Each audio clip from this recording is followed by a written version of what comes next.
kuasakan para hambanya.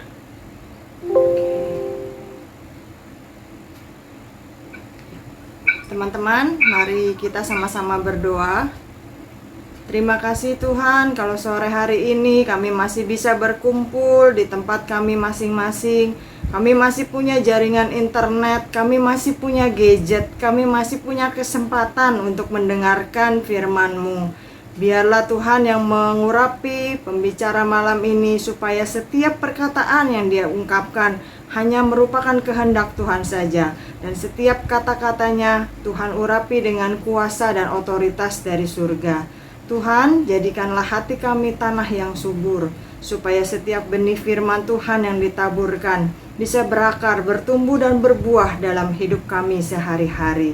Sehingga hidup kami semakin beriman kepada Kristus, semakin mencerminkan Kristus setiap harinya di tengah dunia yang semakin sesak ini.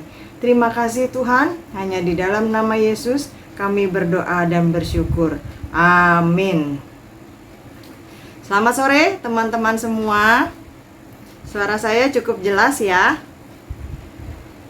Senang sekali bisa bertemu kembali dengan teman-teman kaum muda Alberta sore hari ini. Saya percaya kita semua dalam kondisi yang sehat-sehat. Mungkin ada yang sudah pengambilan raport atau menikmati libur atau lagi rat-rat online dan seterusnya.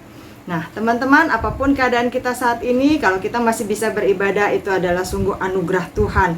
Karena ada banyak orang-orang, saudara-saudara seiman kita yang pingin beribadah, tapi mereka nggak bisa. Nggak ada sinyal, nggak ada jaringan internet, gerejanya bahkan rubuh mungkin karena gempa dan sebagainya. Tadi siang kita baru mendapatkan berita bahwa di Malang terjadi gempa 6,7 skala Richter sampai terasa ke Surabaya dan ke Jogja. Kalau kita masih bisa hidup dalam kondisi yang aman dan nyaman saat ini, kita harus benar-benar bersyukur kepada Tuhan. Nah, saya berterima kasih kepada pembina dan pengurus Alberta Youth Team yang masih mempercayakan saya untuk bisa berbagi firman sore hari ini. Tema yang diberikan kepada saya berbicara tentang kasih, begitu ya. Saya ingin melebarkannya ke arah bagaimana kasih itu bisa hilang ketika hati kita ini sakit.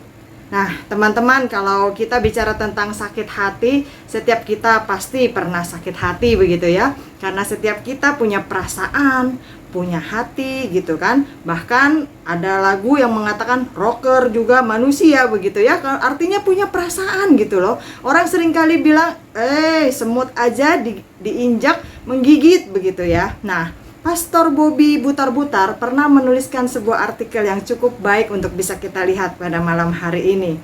Karena setiap orang pernah mengalami sakit hati, tapi pemicunya itu bisa berbeda-beda, begitu ya teman-teman.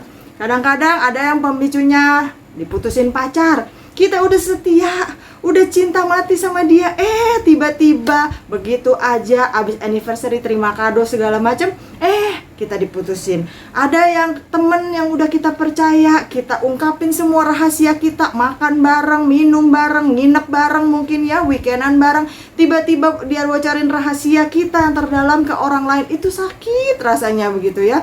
Ada lagi mungkin yang papa kita pergi dari rumah begitu saja, tidak bertanggung jawab lagi dengan anak istrinya, itu juga sakit bagi kita sebagai anak-anaknya, begitu ya. Nah, sakit hati memang sebuah perasaan yang umum dirasakan oleh manusia, karena Tuhan menciptakan kita dengan perasaan. Jadi kita bisa merasa sedih, kita bisa merasa senang, kita bisa merasakan berbagai macam. Nah, bagaimana sih kita bisa menghadapinya? Ada berbagai reaksi yang dikerjakan oleh manusia terhadap rasa sakit yang dialami ini. Ada yang menerimanya, ditelan, dipendam, lama-lama jadi dendam, jadi benci, begitu ya. Kalau ngelihat tuh orang rasanya gitu ya, langsung dadanya deg-degan, napas ngos-ngosan, matanya melotot, merah semua mukanya gitu ya. Naik ke ubun-ubun itu rasanya darahnya. Karena ada apa? Dendam di dalam hati. Kalau mungkin ketemunya di gereja, gak mau duduk dekat-dekat dia. Kalau mungkin orang itu ada di sekolahan, dia mau pergi ke kantin, berpapasan, kita mendingan muter lewat jalan lain. Karena dendam. Ada juga yang melampiaskannya dengan tindakan yang destruktif. Dia ngancurin barang-barang yang di rumah. Tiap kali inget sakit hatinya, barang-barang dilemparin. Bahkan ada yang melampiaskannya dengan menyiksa binatang gitu ya. Dan yang lebih parahnya sampai ada yang membunuh orang gitu, saking dia dendam dan sakit hatinya begitu. Beberapa waktu yang lalu saya melihat Sebuah berita yang mengatakan menceritakan bagaimana seorang anak yang tega untuk menganiaya papa mamanya sendiri di suatu daerah, bahkan sampai adiknya yang kecil itu kena tusuk gitu ya, karena rasa dendam, rasa sakit hati, sehingga dia melakukan penganiayaan yang begitu rupa dan terhadap keluarganya sendiri. Ada lagi orang yang reaksinya lebih positif. Dia mencoba menerima, mencoba pasrah. Dia merasa sakit hati itu sesuatu yang harus dikalahkan, sesuatu yang dia harus bisa tekan, harus bisa dihilangkan. Dia minta bantuan dari Tuhan karena memang kita tidak bisa menang atas diri kita sendiri, dan dia atas kasih karunia Tuhan akhirnya bisa mengampuni orang yang melukai hatinya. Nah, pada orang-orang tertentu teman-teman, ternyata sakit hati ini lebih sering terjadi atau lebih mudah terjadi. Nah, biasanya kita bilang begini sama orang kayak gitu, itu mah jangan main sama dia, baper dia mah, begitu ya. Nah, ternyata hal ini ada penyebabnya. Kenapa ada orang yang sensi? Kenapa ada orang yang baper? Ya, ternyata gen mereka ini ada gen yang memicu sakit hati. Jadi di Los Angeles, melalui artikel detik.com pada tahun 2009 itu pernah dilakukan sebuah penelitian. Kenapa? Bahwa ada gen yang namanya gen sakit hati. Ini membuat orang yang punya gen ini lebih mudah merasakan sakit hati. Dan sakit hati yang dia rasakan itu juga mempengaruhi kondisi tubuhnya sampai ikut sakit begitu. Karena dari dalam sakit keluar juga gitu ya. Misalnya seseorang yang baru dipecat atau diputusin pacar, batinnya tersiksa, empet, kesel begitu ya. Akhirnya fisiknya juga jadi ikut sakit, jadi ikut lemah. Nah, ini karena ada gen pemicu sakit hati menurut penelitian tersebut. Ada lagi peneliti dari University of California Los Angeles melakukan survei terhadap 122 orang untuk mengetahui seberapa sensinya sih seseorang terhadap sebuah penolakan. Nah, kita pasti nggak mau ditolak begitu ya. Apalagi waktu kita nembak cewek yang kita senang, atau waktu kita pendekatan pengen deket-deket sama cowok yang kita suka, kita pengennya diterima. Kita nggak pengen ditolak. Di keluarga, di sekolah, di gereja, di pergaulan, dimanapun kita pengennya diterima apa adanya. Nah, ini penelitian melakukan scan otak dan tes air liur, dan hasilnya diketahui bahwa mereka yang lebih mudah sakit hati atau baper begitu ya, ternyata punya genetik yang sama. Ternyata kaitannya sama gen begitu ya. Nah, gen ini juga mempengaruhi bagian otak kita yang mengontrol rasa sakit. Jadi, rasa sakit bagi orang ini lebih mudah terasa. Kalau skalanya 1 sampai 10.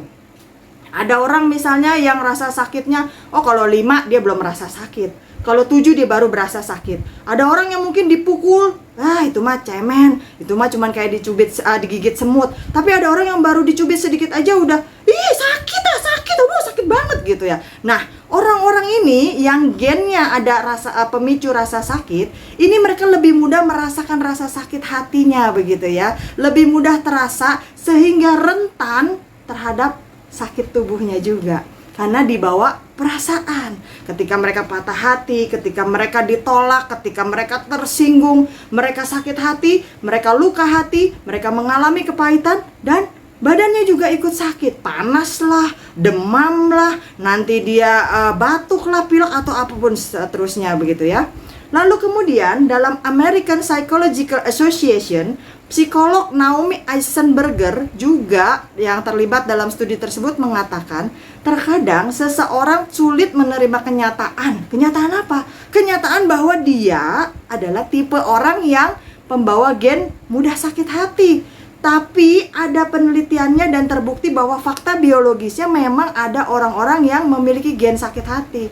Tapi kalau kita udah tahu kita pembawa gen sakit hati, semuanya akan mudah diatasi. Terus ciri-cirinya gimana sih? Masa kita mesti lakukan penelitian? Ciri-cirinya gampang. Nggak perlu setiap kita itu diteliti, kemudian masuk lab dan segala macam. Ciri-cirinya, kalau sakit hati yang berlarut akan menimbulkan pahit hati, kepahitan, akar pahit, luka batin, apapun itu namanya, mirip-mirip lah, bisa merusak batin. Sebab kepahitan akan mengubah cara pandang seseorang, mengubah cara bicara seseorang, mengubah cara bersikap seseorang, karena hatinya pahit.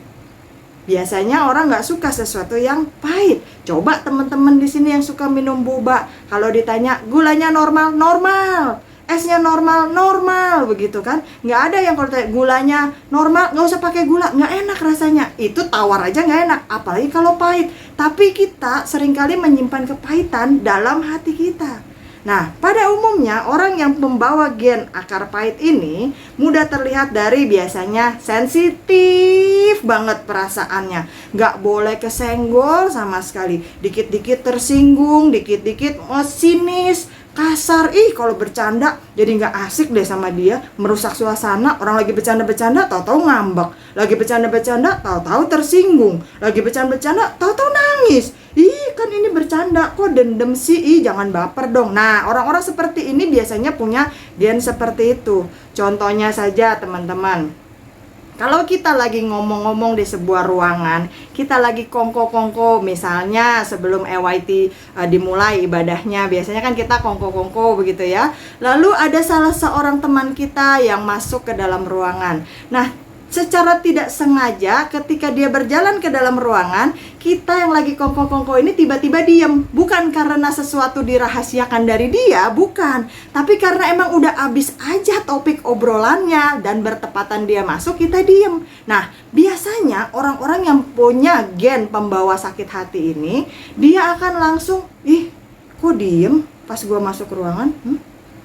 Jangan-jangan ngomongin gue tuh ya, ngerasa hasiain sesuatu dari gue tuh, pasti gosipin gue tuh. Kalau nggak mungkin tuh kayak gitu. Lalu dia akan berputar-putar dengan pikirannya sendiri, lalu bercampur dengan omongan-omongan si iblis, dan dia akan menjadi dendam, kepahitan. Udahlah, gue nggak mau ke EYT lagi, gue nggak mau ke gereja lagi, gue nggak mau temenan di situ, gue nggak diterima. Nah, ciri-ciri lainnya, orang tersebut tidak peduli dengan orang di sekitarnya. Peduli dengan apa? Ya peduli dengan perasaan orang, peduli dengan keberadaan orang lain. Dia lebih suka menggerutu gitu ya. Kalau misalkan ajak jalan-jalan ke mall rame-rame, biasa kan remaja-remaja suka jalan-jalan ke mall ya. Apalagi kalau sekarang sudah nggak ada lockdown atau apa gitu ya, jalan-jalan lah, refreshing, bosen di rumah aja gitu ya. Nah, bioskop udah dibuka gitu. Nah, ini orang biasanya menggerutu, mall sekarang rame banget, nggak enak. Parkiran susah banget ya. Kalau kita beli makanan, waitersnya tuh lama banget sih ngelayaninnya. Makanannya nggak enak, ngegerutu terus. Atau marah-marah tanpa alasan. Lu kenapa sih kok tiba-tiba bete? Lu kenapa tiba-tiba kok marah-marah mulu? Bisa juga dia membenci tanpa sebab yang jelas. Gua nggak demen tuh sama dia tuh. Kenapa? Nggak tahu, gua nggak demen aja lihat dia. Lah, bisa begitu gitu ya. Nah, orang ini juga bisa apatis dan cenderung menyendiri, menjauhkan diri dari orang-orang yang lain karena dia selalu punya alasan untuk nggak suka sama orang gitu. Walaupun kadang-kadang ditanya kenapa, dia nggak tahu. Gue nggak suka aja, gue nggak demen aja gitu. Gue nggak nyaman deket dia. Benar. Dia selalu menemukan sesuatu yang negatif. Nah, orang seperti ini juga sukar mengucapkan terima kasih kepada orang lain karena dia tidak menghargai perasaan dan keberadaan orang lain. Kurang punya motivasi untuk mengasihi sesuai dengan tema kita bulan ini. Nggak ada kasih. Kalau dia punya kasih, dia akan respect terhadap orang lain. Dia akan bersyukur atas anugerah Tuhan. Bisa jalan-jalan, bisa punya makanan enak dan selebihnya. Bisa punya teman-teman. Nah, orang seperti ini juga kejiwaannya tidak stabil dan gampang depresi. Kadang-kadang ceria, 5 menit kemudian dia nangis begitu ya. Tahu-tahu abis itu ketawa-ketawa lagi gitu ya. Abis itu ntar tiba-tiba dia diem aja, orang-orang lagi ngobrol. Nah, karena apa? Labil atau tidak stabil. Seringkali dia juga mengasihani dirinya sendiri terus. Aduh, iya ya, gue memang paling susah. Teman-teman mah enak hidupnya tuh. Lu mah enak tuh udah punya pacar. Lu mah enak tuh sekolahannya. Lu mah bagus handphonenya. Lu mah begini. Merasa orang lain hidupnya selalu lebih baik daripada dia. Jadi kasihan, gue mah begini, mak gue mah begitu. Aduh, bapak gue begitu, kakak gue. Jadi mengasihani diri terus, merasa diri nggak berarti. Nah, beberapa waktu yang lalu, tahun 2010, ada seorang desainer kondang bernama Alexander McQueen yang ditemukan mati bunuh diri di rumahnya. Sekira-kira 9 hari sebelum dia meninggal atau dia bunuh diri, dia menulis di jejaring sosialnya tentang ibunya yang sangat dia kasihi yang meninggal dunia. Dan di dalam situ dia mengungkapkan kesedihannya, kemarahannya, ketidakterimaannya kenapa ibu yang dia cintai itu meninggal dunia begitu ya. Dan dia berusaha untuk melanjutkan hidupnya. Dia tulis pakai tanda seru banyak-banyak, but life must go on. Pakai tanda seru, tanda seru, tanda seru. Tapi ternyata teman-teman, 9 hari kemudian Alexander ini ditemukan bunuh diri. Dia berusaha untuk mengatasi rasa marahnya sendirian. Dia berusaha untuk mengatasi kesedihannya sendirian. Dia berusaha untuk mengatasi kepedihannya sendirian, kesendiriannya sendirian. Tapi dia ternyata tidak berhasil. Sehingga akhirnya dia depresi, frustrasi, dan mengambil jalan yang salah. Lalu tahun 1960-an di kota New York, ada seorang pemuda yang melakukan pembunuhan sadis terhadap seseorang yang tidak dia kenal sama sekali.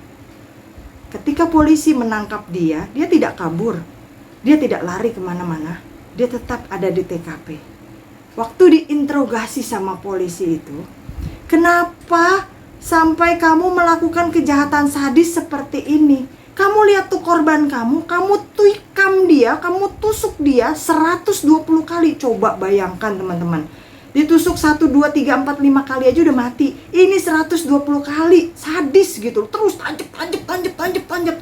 Itu hanya bisa dilakukan oleh seseorang yang penuh akar pahit, penuh dendam, penuh amarah. Dan dengan entengnya pemuda ini cuma bilang begini, Pak polisi tanya saya nggak kenal siapa dia. Dia juga nggak melakukan apa-apa kepada saya, dia juga nggak kenal saya. Ya itu dia, kenapa kamu bunuh dia? Dia cuma tak bilang begini, kalian tahu aku punya seorang kakak laki-laki yang tampan, pandai, jagoan di bidang olahraga. Dan orang tuaku sangat sayang sama dia. Mama saya tuh selalu bilang, kamu kenapa gak kayak si kakak sih? Lihat tuh dia pinter, nilainya bagus semua. Lihat tuh kalau perlombaan olahraga dia selalu jadi kapten timnya, menang terus. Lihat tuh orang-orang suka sama dia, dia tampan. Kenapa kamu berbeda dari dia? Aku emang gak punya kepandaian, gak punya bakat atau keterkenalan seperti kakakku itu. Tapi aku pingin orang tuaku menerima aku apa adanya. Lalu aku pikir gini, oke lah, kalau memang aku gak bisa terkenal di bidang-bidang yang udah dimiliki oleh kakakku, aku akan terkenal dengan cara yang lain. Jadi aku keluar dari rumah, aku bawa pisau. Orang yang aku temukan di taman tunawisma, aku tusuk-tusuk dia dengan segala kemarahan, dendam, dan akar pahit yang aku rasakan. Sampai dia meninggal, sampai dia tewas. Ya, setidaknya sekarang orang tuaku akan menerima aku. Setidaknya orang tuaku akan mengenali keberadaanku. Setidaknya sekarang aku bisa terkenal. Setidaknya sekarang ibuku, ayahku bisa perhatian sama aku. Karena aku di penjara, karena aku jadi berita.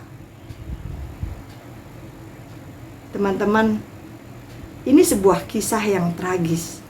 Tetapi pemuda ini mengambil jalan yang salah karena dia terus memelihara akar pahit di dalam hatinya. Saya tidak membahas tentang sikap yang salah dari orang tuanya. Saya membahas bagaimana anak ini mengambil sikap yang salah sehingga hidupnya hancur. Pembunuhan, di penjara, dan mungkin dia harus menghabiskan seluruh sisa hidupnya. Masa depannya hancur, dia di penjara entah untuk berapa puluh tahun lamanya. Seandainya dia bisa keluar lagi dari penjara, dia sudah tercoreng menjadi mantan narapidana. Atau mungkin dia tidak pernah lagi keluar dari penjara, padahal usianya masih remaja atau pemuda. Usia yang masih punya masa depan yang panjang. Usia yang masih punya banyak rencana Tuhan di dalamnya. Usia yang masih produktif. Usia yang seharusnya masih punya banyak waktu untuk belajar. Ini tindakan destruktif karena ada akar pahit di dalam dirinya. Nah teman-teman, dalam beberapa kasus lesbian atau gay, setelah diteliti ternyata salah satu penyebabnya juga bisa rasa sakit sakit yang begitu dalam terhadap lawan jenisnya. Bisa itu papahnya, bisa dia melihat papahnya kok pukulin mamahnya terus begitu. Jadi dia tidak suka terhadap laki-laki begitu ya. Bisa juga mamahnya kok terlalu dominan terhadap papahnya nggak melakukan apa-apa sehingga dia tidak suka terhadap perempuan begitu ya. Atau mungkin dia mengalami pelecehan seksual di dalam keluarga atau pergaulannya sehingga dia merasakan sakit hati, dihianati dan hancur kepercayaannya. Nah, orang tersebut menjadi pahit hati dan memilih mencintai sesama jenis. Itu salah satu penyebabnya. Dalam sebuah riset yang dirilis di Journal of Studies pada Agustus 1993 di Amerika Serikat, terhadap 472 wanita disimpulkan bahwa 9 dari 10 wanita pecandu alkohol menderita penyiksaan fisik atau seksual di masa remaja mereka. Sehingga membuktikan bahwa mereka tidak mampu menangani sakit hatinya, mereka tidak mampu menangani kejadian tersebut. Mereka begitu hancur hidupnya sehingga mereka melarikan diri ke alkohol dan menjadi pecandu seumur hidupnya. Sulit sekali untuk bisa dibebaskan, karena yang harus dibereskan adalah kepahitan di dalam hatinya tersebut. Nah, teman-teman, setelah kita melihat semua pembahasan, kenyataan yang harus kita hadapi, baik itu berita-berita di sekitar kita, kenyataan-kenyataan di sekitar kita, ataupun yang kita dengar dari internet dan sebagainya, maka kita perlu melihat bahwa sakit hati itu harus dipahami dengan bijaksana. Karena apa? Sakit hati adalah proses dari hidup kita. Sekali lagi, Tuhan menciptakan kita segambar dan serupa Allah. Tuhan menciptakan kita punya logika untuk bisa berpikir secara kognitif. Tuhan juga menciptakan kita punya perasaan sehingga kita bisa merasakan sesuatu. Nah, selama kita masih hidup di dalam dunia ini, pasti kita nggak akan senang terus. Kita bisa merasa sedih, kita bisa merasa kehilangan, kita bisa merasa kesepian, kita bisa merasa galau, kita bisa merasa bosan, merasa lapar, merasa ngantuk, merasa bete. Bisa selama kita masih hidup di dalam dunia ini. Karena memang itulah interaksi di dalam kehidupan. Setiap kali kita bertemu dengan orang lain, kita bisa merasa bahagia. Kita bertemu dengan orang lain bisa juga merasa kesel, bisa juga merasa sakit hati. Ketika bertemu dengan orang lain, kita bisa jatuh cinta kepadanya. Tapi ketika bertemu dengan orang lain, kita juga bisa benci terhadapnya. Oleh karena itu, mari kita sikapi dengan bijak. Kehidupan setiap orang dikuasai oleh hati dan pikiran seperti yang Allah ciptakan. Segala yang dipikirkan, dirasakan, diucapkan biasanya bersumber dari hati kita. Nah, kalau kita mau outputnya positif, maka yang harus kita input ke dalam, yang harus kita isi ke dalam juga hal-hal yang positif. Kalau kita keluarkan output yang negatif, artinya kita sudah menginput atau memasukkan segala sesuatu sampah atau hal-hal yang negatif ke dalam diri kita. Karena nggak mungkin ketika kita masukkan yang positif, keluarnya negatif. Ingat, apa yang keluar dari mulut kita, tindakan kita, semuanya berasal dari pikiran dan perasaan kita, dari hati kita. Nah, firman Tuhan mengatakan di dalam Amsal 4 ayat yang ke-23. Yuk kita lihat. Amsal 4 ayat yang ke-23. Saya boleh minta tolong Moses untuk membacakan bagi kita semua. Amsal 4 ayat yang ke-23. Amsal 4 ayat ke-23. Jagalah hatimu dengan kewaspadaan, karena dari situlah terpancar kehidupan.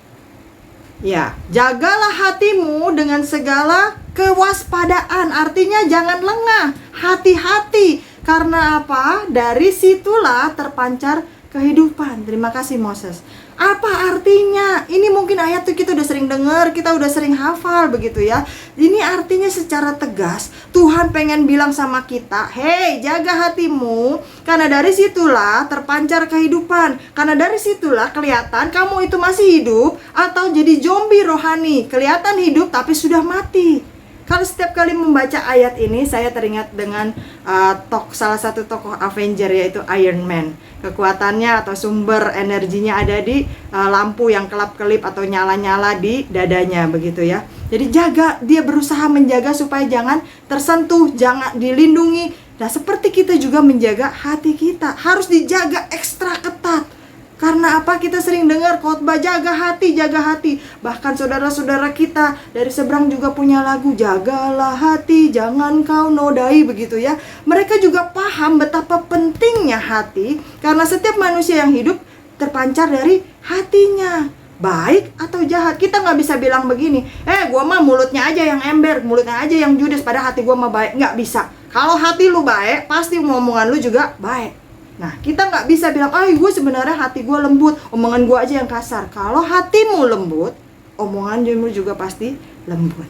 Nah, seringkali kita lupa untuk menjaga hati. Kita biarkan hal-hal yang pahit, kita simpen sampah, 1 lembar, 2 lembar, 1 hal, 2 hal, kita simpen semuanya, sampai akhirnya kita keteteran, kita udah nggak bisa menguasai lagi, dan hati kita ikut membusuk bersama dengan sampah yang terus-terusan kita simpan, dan kita masukkan diam-diam.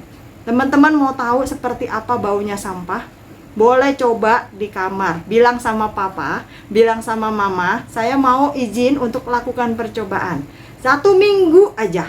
Apapun yang teman-teman makan, kemasannya jangan dibuang, taruh semua di dalam kamar. Apapun yang teman-teman minum, kemasannya jangan dibuang, taruh semua di dalam kamar. Kalau teman-teman habis mandi, baju kotor, atau habis sekolah online, baju kotornya segala macam, jangan dikeluarin, tetap simpen di dalam kamar. 1 minggu atau 2 minggu lakukan hal seperti itu. Habis makan buah, kulitnya semua simpen di kamar. Coba lihat bagian sampah yang teman-teman simpan itu baunya seperti apa. Satu kali seorang guru sekolah, dia menyuruh murid-muridnya untuk belajar tentang sakit hati. Jadi dia suruh murid-muridnya itu untuk membawa 1 butir kentang.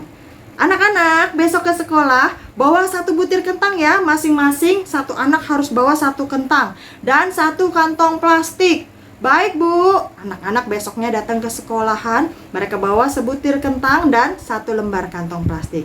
Ayo anak-anak, masukkan kentangnya ke dalam kantong plastik, lalu kemudian diikat ya. Anak-anak masukkan kentangnya ke dalam kantong plastik, lalu mereka ikat. Lalu sampai 1 minggu ke depan, anak-anak harus selalu membawa kentang yang sudah diplastikin ini. Gak boleh ditaruh, gak boleh dibuang, gak boleh dilepasin. Pokoknya harus selalu dibawa. Mau disimpan di kantong, kalau anak-anak bawa tas, taruh di tas. Pokoknya harus selalu bersama dengan anak-anak ya. Itu percobaan kita. Baik Bu, selama 1 minggu anak-anak melakukan hal tersebut. Teman-teman pasti paham apa yang terjadi. Kentangnya busuk dan baunya luar biasa. Udah gak keras lagi itu kentang, jadi lembek-lembek. Bahkan beberapa bagian sudah ada bolongan-bolongan yang benyek-benyek begitu. Dan dipegang juga sangat lembek begitu ya. Kulitnya udah kelupas, warnanya udah gak kuning dan hitam, kehitam-hitaman. Lalu kemudian tibalah setelah 1 minggu, anak-anak harus bawa lagi itu kentang ke sekolah dan akan dibuka begitu ya, kan tiap hari dibawa. Oke anak-anak, hari ini tiba harinya kita akan buka kentang kita. Keluarin semua kentangnya, mereka keluarin. Dan buka ikatannya. Wah, lalu semua anak-anak langsung bahkan merasa mual gitu ya, enek, bahkan sampai ada yang muntah. Nah ini gurunya juga pingin lebih mengecamkan ke dalam pikiran anak-anak, sampai gurunya bilang, coba ada yang mau pegang-pegang, ada yang penasaran dipegang-pegang. Lembek Bu, katanya. Bu lengket Bu, Bu busuk Bu, Bu bau Bu, saya nggak mau pegang. Buang ya Bu, buang ya Bu. Setelah semuanya buang ke tempat sampah dan mereka mencuci tangannya, kembali ke kelas, gurunya menerangkan. Nah anak-anak gak mau kan bawa kentang busuk kemana-mana. Jadi anak-anak, kalau kita tidak pelihara hati kita dengan baik, hati kita bisa jadi busuk seperti kentang itu. Anak-anak mau punya hati yang busuk? Gak mau Bu Guru, bau. Teman-teman EYT yang terkasih, ini memang merupakan sebuah kisah yang sangat sederhana. Mungkin bagi kita remaja, sebelum di akhir dari kisah ini kita udah tahu, itu pasti kentangnya busuk lah, ngapain juga tuh guru. Tapi kisah yang sederhana ini seharusnya bisa menempelak pikiran kita yang lebih besar, yang lebih dewasa. Bahwa kalau kita sudah tahu kentang itu akan busuk, kenapa kita mengizinkan hal-hal sampah seperti itu kita simpan di dalam hati kita dan menyebabkan hati kita busuk, bau seperti kentang itu. Jaga hatimu. Kalau kentang itu bisa dijaga, bisa dirawat, simpan di kulkas atau diperbaiki atau disimpan dengan cara yang benar sehingga tidak lekas busuk. hati kita harusnya bisa dirawat dengan lebih lagi. Untuk itulah setiap orang percaya seharusnya hidup di dalam kasih karunia Tuhan, hidup di dalam kehendak dan kasih Tuhan, dan tidak menjauhkan diri dari Tuhan. Justru waktu kita banyak masalah, makin rajin berdoa. Justru waktu kita lagi sesek, lagi mumet, makin sering berkomunitas dengan hal-hal ibadah kita. Justru waktu kita lagi nggak tahu lagi harus berpikir apa, waktu perasaan ini udah sangat galau, kita bisa lakukan mendekat kepada Tuhan. Kita justru harus memuji, menyembah Tuhan. Kalau orang dunia aja tahu waktu mereka mereka pergi ke karaoke, selesai nyanyi-nyanyi 1, 2, 3 jam, lalu rasanya happy. Padahal itu bukan memuji Tuhan, rasanya udah happy. Apalagi ketika kita nyanyi di dalam ibadah kita menyembah Tuhan, kita memuji Tuhan, bahkan mungkin di dalam doa pribadi kita bermazmur bagi Tuhan, pasti efeknya jauh lebih melegakan. Karena curahan kuasa Tuhan, hadiratnya akan menjamah hati kita di situ. Jangan justru malah menolak komunitas, jangan justru berhenti berdoa, jangan justru menjauhkan diri dari hal-hal ibadah kita. Apalagi sampai bilang gak usah doa-doaan, Tuhan mah gak dengerin gua, Tuhan mah gak peduli sama gua. Mungkin Tuhan yang gua sembah nih salah, gua mesti cari Tuhan yang lain. Jangan sampai lakukan hal seperti itu. Kita justru harus mendekat kepada Tuhan, hidup di dalam kasih karunia Tuhan. Karena ketika kita berada di bawah kepak sayapnya, Dia melingkupi kita dengan kasihnya. Apapun yang terjadi, pasti akan baik-baik saja. Kehidupan kita di dalam tangan Tuhan pasti akan Dia jamin. Ketika seseorang hidup di dalam kasih Tuhan, dia punya kekuatan. Dia menjadi superhero. Untuk apa? Untuk menolak segala kebencian, akar pahit, dendam yang ada di dalam hatinya. Karena apa kita butuh kuasa Tuhan? Karena kita gak bisa sendiri. Kita gak bisa bangkit dari rasa sakit kita sendiri. Kita butuh pertolongan. Dari mana? Dari Tuhan. Kenapa harus dari Tuhan? Karena Dia yang menciptakan kita. Dia tahu bagaimana cara memperbaiki hati kita yang rusak. Dia tahu bagaimana cara memulihkan perasaan kita yang hancur. Dia tahu bagaimana memberikan kita kekuatan untuk bisa bertahan, bahkan mengampuni orang yang melukai hati kita. Dan kita tidak bisa sendiri untuk melakukan hal itu. Charles Graeber, seorang penulis Kristiani, dia mengatakan bahwa kepahitan adalah ketidakbisaan, ketidaksediaan untuk mengampuni orang lain. Kepahitan merupakan salah satu emosi yang disukai oleh iblis atau si jahat. Melalui kepahitan hati inilah celah di mana iblis bisa bekerja untuk mempengaruhi kita hal-hal yang lebih negatif, lebih terjebak di dalam dosa, sehingga apa? Perkataan kita penuh dengan dosa, pikiran kita penuh dengan dosa, perasaan kita terus berkutat di dalam dosa, dan akhirnya hidup kita terjebak di dalam dosa. Bahasa asli Alkitab Perjanjian Baru untuk kepahitan digunakan kata pikros. Pikros ini artinya adalah tajam, meracuni, menusuk, sangat pahit. Dari kata-kata ini aja kita sudah merasakan, aduh, gak ada yang enak kayaknya begitu ya. Nah, nasihat firman Tuhan bagi kita semua teman-teman EYT yang terkasih, jagalah supaya jangan ada seorang pun menjauhkan diri dari kasih karunia Allah, agar jangan tumbuh akar pahit yang menimbulkan kerusuhan dan yang mencemarkan banyak orang. Yuk kita lihat sama-sama Ibrani 12 ayat yang ke-15. Ibrani 12 ayat yang ke-15. Kita akan baca sama-sama. Saya minta tolong Michelle, ada Michelle Jakwa? Ada, Ci. Iya, saya minta tolong bacakan buat kita semua Ibrani 12 ayat yang ke-15. Ibrani 12 ayat 15. Iya. Jagalah supaya jangan ada seorang pun menjauhkan diri dari kasih karunia Allah, agar jangan tumbuh akar pahit yang menimbulkan kerusuhan dan yang mencemarkan banyak orang. Ya, terima kasih Michelle. Apabila kita selalu melekat sama Tuhan, maka kasih Tuhan yang lembut akan terus memenuhi dan menjaga hati kita, memulihkan setiap sel-sel hati yang rusak, baik secara fisik ataupun secara psikis. Sehingga apa? Sehingga kita punya banyak kekuatan untuk menolak dendam, menolak iri hati, menolak kepahitan, untuk bisa memulihkan hati kita yang hancur, perasaan kita yang luka, hanya dengan kasih Tuhan. Tanpa tanpa kasih Tuhan, hati yang rusak ini tidak akan bisa dirangkai kembali. Bahkan kasih Tuhan itu akan memberikan kita hati yang baru. Kenapa? Karena kasih Tuhan, dia rela melakukan apa saja buat kita. Anaknya yang tunggal saja dia kasih. Hidupnya saja dia berikan bagi kita. Penderitaan di kayu salib dia tanggung buat kita. Apa yang gak dia kasih buat kita? Kalau hanya memulihkan perasaan kita, dia pasti akan dengan senang hati melakukannya. Mengampuni dan mengasihi adalah sifat ilahi. Tanpa kasih Tuhan, gak mungkin manusia bisa mengasihi, bisa mengampuni orang yang bersalah kepadanya. Itulah sebabnya di dalam doa Bapa kami, Yesus mengajarkan apa? Ampunilah orang yang bersalah kepada kami, seperti Tuhan mengampuni kesalahan kami. Kenapa kita harus mengampuni kesalahan orang? Karena Tuhan sudah mengampuni kesalahan kita. Bicara tentang mengampuni akan saya ulas dalam topik khotbah yang berbeda berikutnya. Tanpa kasih Tuhan, kita tidak akan bisa mengasihi dan mengampuni. Sebab apa? Naturnya, manusia yang berdosa dari daging ini akan membalas setiap yang bersalah kepadanya. Coba teman-teman, kalau ditonjok, kita akan balas, enak aja lu nonjok, gua tonjok balik lu, emang lu doang yang bisa nonjok. Nah, coba teman-teman yang dibully, kita akan, lu aja yang ngatain gua juga bisa ngatain lu. Nah, kita akan memberikan reaksi untuk membalas. Tapi kasih Tuhan itu akan memulihkan kita sehingga kita bisa mengampuni. Udahlah, gak usah. Kita bisa menerima, kita bisa memahami, bahkan mungkin mengasihi orang yang melukai hati kita. Syaratnya kita harus tetap hidup dalam kasih Tuhan, dalam hadirat Tuhan. Ada banyak cara untuk mengalahkan sakit hati, teman-teman. Beberapa ahli psikologi menyarankan bahwa kita harus melepaskan emosi. Kita harus curhat sama orang, kita harus nangis, kita harus nyanyi, begitu ya, supaya kita nggak mumet.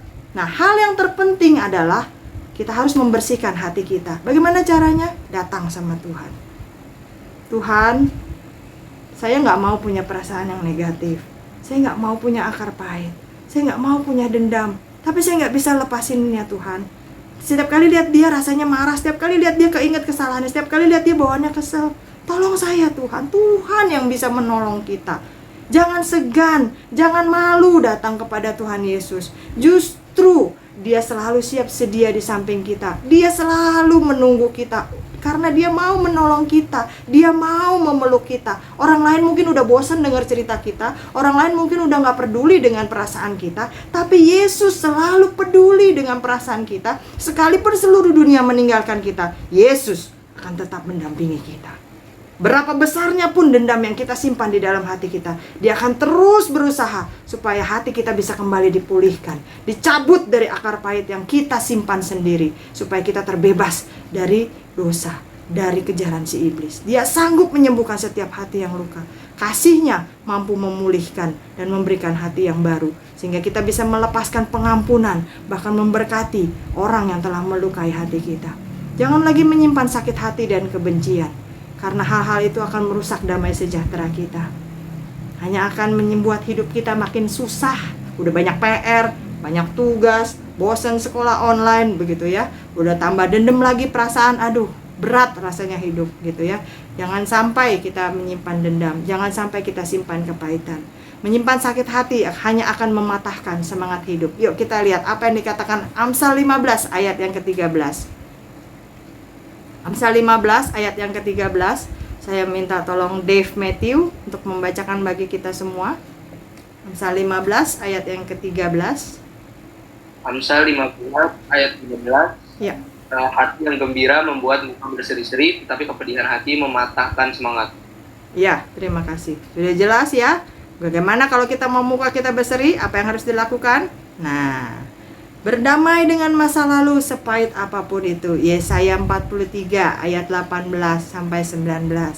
Sebab hati yang damai akan memberi kehidupan bagi tubuh kita. Kita baca ayatnya. Amsal 14 ayat 30.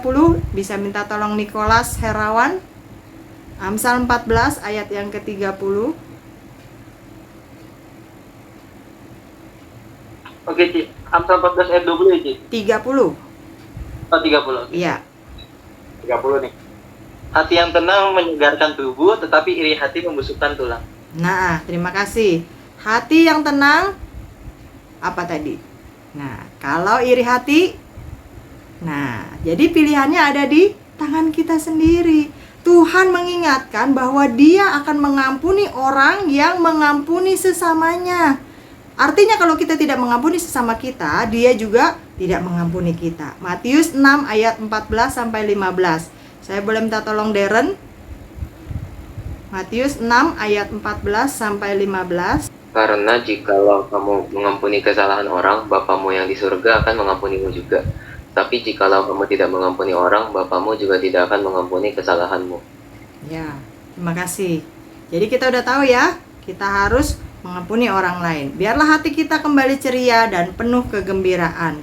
Sebab hati yang gembira adalah obat yang manjur untuk menyembuhkan setiap luka hati, mencabut akar kepahitan. Kita baca ayat terakhir sama-sama, Amsal 17 ayat 22.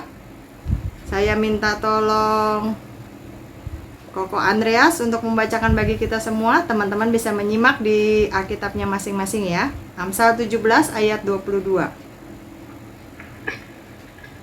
Amsal 17 ayat 22. Iya. Hati yang gembira adalah obat yang manjur, tapi semangat yang patah mengeringkan tulang. Iya, terima kasih. Nah, teman-teman, malam ini kita sudah mendengarkan sebagian kecil dari firman Tuhan yang berbicara tentang kepahitan, dendam, iri hati, luka hati, apapun itu namanya, sesuatu yang ganjil di dalam hati kita. Dan kita tahu malam ini kita kembali diingatkan bahwa itu nggak boleh ada di dalam hati kita. Memang itu menghancurkan dan menggerogoti hati kita, perasaan kita, sehingga lama-lama mungkin kita bisa menjadi zombie-zombie rohani. Kelihatannya hidup, kelihatannya ibadah, kelihatannya memuji Tuhan, tapi sebenarnya dalamnya udah mati. Rohani kita udah mengering, udah nggak ada lagi nafas hidup di sana. Setiap kali yang kita ungkapkan hanya menjadi keonaran, kerusuhan bagi orang-orang di sekitar kita. Kehadiran kita nggak menjadi berkat bagi orang lain, malah jadi sebel, malah jadi biang keributan, troublemaker. Kalau sudah sampai saat seperti itu, jangan diteruskan teman-teman. Sadari, datang pada Yesus. Jangan segan, jangan malu. Setiap kali kita merasa tidak bisa mengatasi perasaan kita, setiap kali kita merasa, oh mungkin saya termasuk gen yang membawa perasaan sakit hati, jangan pasrah. Yesus tetap menanti. Alberta, Allah selalu beserta dengan kita. Dia bisa memulihkan, Dia bisa memberikan hati yang baru, Dia bisa memberikan kekuatan untuk mencabut akar pahit kita dan menjauhkan kita dari godaan si iblis. Amin teman-teman. Buat firman Tuhan, mari kita sama-sama berdoa. Bapa di dalam surga, terima kasih malam hari ini kembali kami diingatkan, kembali kami diteguhkan bahwa ketika kami berinteraksi dengan sesama manusia di dalam dunia ini, selama kami masih hidup di dalam dunia ini, pasti kami akan mengalami berbagai macam perasaan. Bisa itu senang, bisa itu benci, bisa itu jatuh cinta, bisa itu putus cinta. Itulah sebabnya Tuhan, kami harus tetap tinggal di dalam kasih dan hadirat-Mu, supaya kami punya kekuatan untuk bisa mengelola perasaan kami dengan baik, supaya jangan sampai ada kepahitan di dalam hati kami. Mungkin hati kami sedang hancur, mungkin harapan kami sedang sirna, mungkin kami ada akar kepahitan, mungkin kami mengalami luka batin. Tidak ada orang yang bisa menolong kami Tuhan. Mungkin teman-teman kami, bahkan sahabat yang terdekat sekalipun udah bosen dengerin curhat kami. Kami udah nyanyi bolak-balik ke karaoke Tuhan, tapi kami gak rasa lega. Begitu ngelihat tagihannya kami merasa empet lagi Tuhan. Tuhan tolong kami pingin Tuhan menyembuhkan kami, karena hanya Tuhan yang bisa memperbaiki. Kami ini ciptaan-Mu Tuhan. Tuhan yang tahu bagaimana memulihkan hancur hati kami. Tuhan yang bisa mencabut akar kepahitan kami. Mungkin ada orang tua kami yang tidak bersikap selayaknya orang tua terhadap anaknya, tidak bertanggung jawab selayaknya orang tua terhadap anaknya. Tuhan, kami mau mengampuni mereka. Biar Biarlah Tuhan yang mengirimkan Roh Kudus untuk menjamah mereka, juga menjamah hati kami, memulihkan keluarga kami. Mungkin ada teman-teman yang menyakiti hati kami. Kami mau melepaskan pengampunan bagi mereka Tuhan, sehingga hati kami juga Tuhan pulihkan. Ada banyak hal di dalam hidup kami yang tidak bisa kami terima dengan akal pikiran kami Tuhan. Kami mau mencoba menerimanya Tuhan, karena kami tahu ketika kami berjalan bersama dengan Tuhan, kami tetap tinggal di dalam kasih dan mendekat terus, menempel kepada Tuhan, segalanya pasti baik-baik saja, walaupun saat ini belum bisa kami mengerti. Terima kasih Tuhan. Kami tahu setelah ibadah ini selesai, kami harus kembali ke dalam kehidupan kami masing-masing. Biarlah Roh Kudus yang tinggal di dalam hati setiap kami terus mengingatkan kami akan firman Tuhan yang sudah kami dengar, supaya kami tetap kuat, supaya kami tetap belajar, supaya kami tetap dipulihkan, supaya kami tetap tidak menyerah. Terima kasih Tuhan. Hanya di dalam nama Yesus kami berdoa dan bersyukur. Yang percaya bersama kita katakan amin. Saya kembalikan. Terima kasih Cendel atas pelayanannya, terus memberkati. Sama-sama.